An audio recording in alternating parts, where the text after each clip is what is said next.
I need outside perspective, because right now, I feel like I'm drowning and I can't tell which way is up. My husband, Mark, 35M, and I, 33F, have been married for 3 years, together for 7. Everything was solid. We had the comfortable, slightly predictable life that couples dream of. Until 3 nights ago. 3 nights ago, Mark was in the shower, and I needed to quickly check the time. My own phone was charging downstairs. His phone was sitting on the nightstand, face up. As I reached for it, a notification flashed across the screen, an Instagram DM from a user I didn't recognize immediately. But the profile picture was unmistakable, Sarah. His ex-fiancée from college, the one he always said was a nice person, but ancient history. I picked up the phone. The internal debate lasted maybe half a second. 7 years of trust, 3 years of commitment, versus annoying, cold dread that settled deep in my stomach. I clicked the notification. The first message I saw wasn't even the latest one. It was a thread that went back 6 months. 6 months of increasingly cozy, long-form messages exchanged between my husband and his ancient history. I sank onto the edge of the bed, the clean smell of Mark's shower gel barely reaching me. The blood pounded in my ears, drowning out the sound of the running water. Our relationship started like a whirlwind. We were inseparable. We moved in together after a year, adopted a rescue dog, and bought a fix-upper house. We talked about having kids next year. Our life felt built on granite. I always prided myself on not being the jealous type. Sarah existed, yes, but she was a ghost. They dated for maybe a year, almost a decade ago. I never saw her name pop up, never worried about her until this very moment. I even felt a twinge of guilt, like a trespasser, holding his unlocked phone. That guilt evaporated with the first few paragraphs I read. The messages were framed as catching up, but the tone quickly slid into something dangerously intimate. They weren't just discussing the weather or their jobs. They were discussing us. In one message from Mark, dated about 3 months ago, he wrote, "It's funny, you always got my sense of humor. Sometimes I feel like I have to filter myself here, you know? Like I'm talking to a wall. I'm talking to a wall." That sentence hit me like a physical blow. Another one, from Sarah. "I know how hard marriage can be. I'm sorry you're feeling isolated. Remember that time we just drove to the coast at 2 a.m? We were so free." And Mark's reply, "Yeah, I remember. Simpler times. I miss that energy. I miss talking to someone who just gets it without me having to explain the whole backstory." He was sharing his discontent with his ex. He was painting me as the source of his current, filtered, wall-like unhappiness. I scrolled through months of this emotional infidelity, my body shaking so hard I had to grip the phone tightly. He hadn't just been exchanging polite hellos, he was building a sanctuary of shared unhappiness with the one person who, by all rights, should have been completely off-limits for deep emotional conversation. The messages were filled with inside jokes, references to their past, and thinly veiled complaints about the mundane parts of our life. My need for structure, his lack of career fulfillment, even our dog's annoying habits. It was a complete and utter betrayal of my privacy and our shared life. He hadn't cheated physically, but he had outsourced his emotional needs. I quickly took photos of the most damning exchanges using my own phone. My hands were slick with sweat. I felt like a detective gathering evidence for a crime that was still being committed.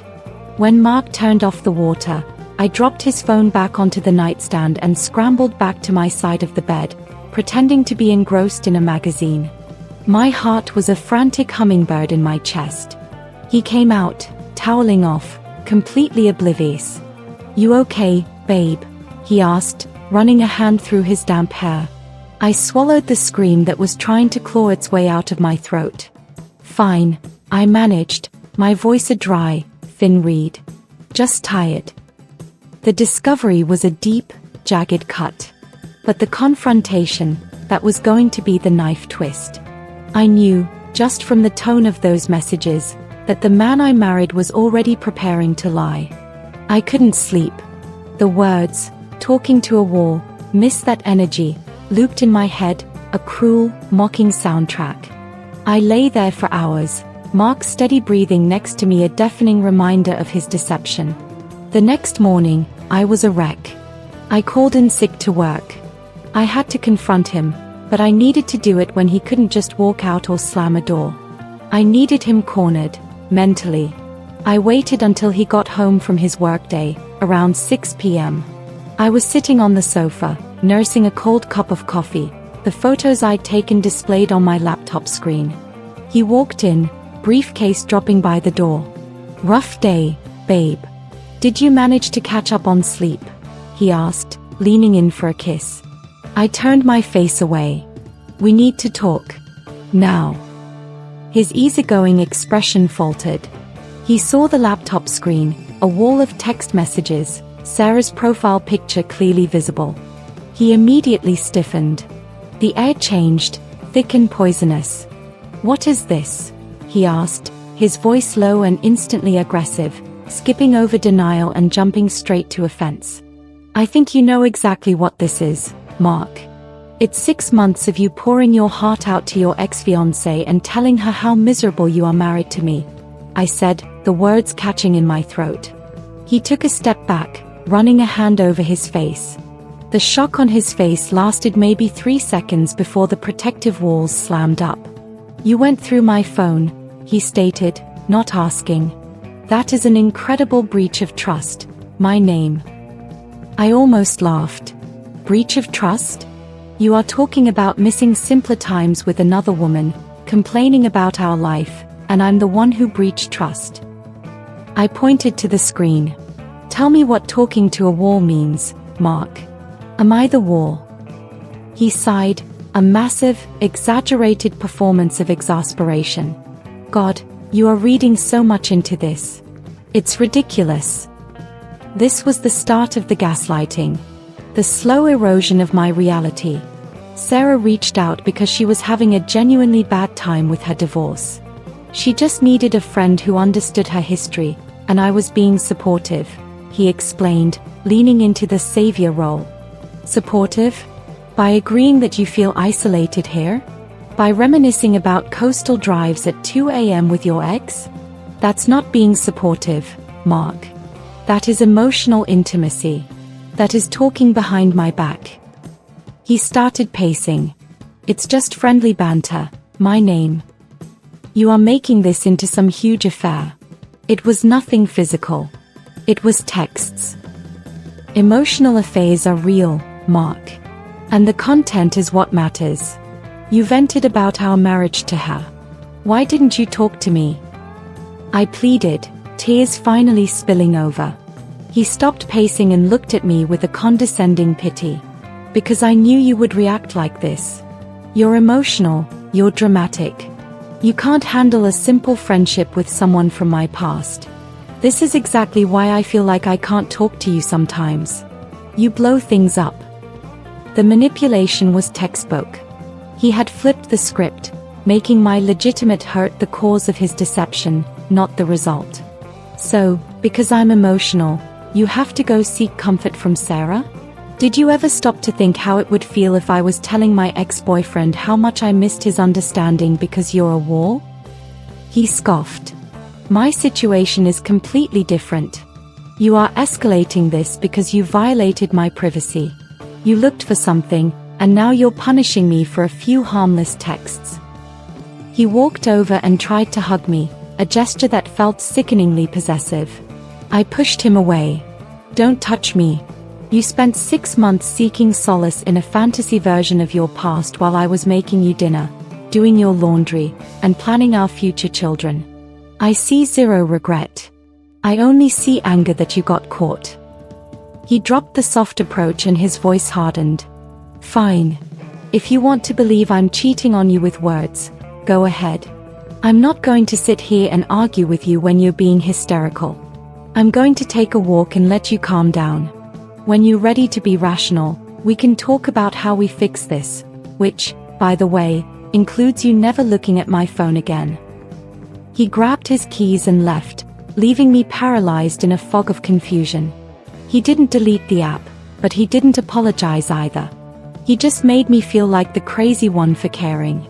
I sat there, alone in the sudden silence, feeling the heavy, suffocating weight of being told my feelings were irrational. Hysterical. That word stung more than any insult. It was designed to invalidate everything I felt. Mark returned 2 hours later, acting like nothing had happened. He made himself a snack and put on a basketball game. The emotional chasm between us was vast and silent. "So, are you done being upset about the texts?" he asked during a commercial break, without looking at me.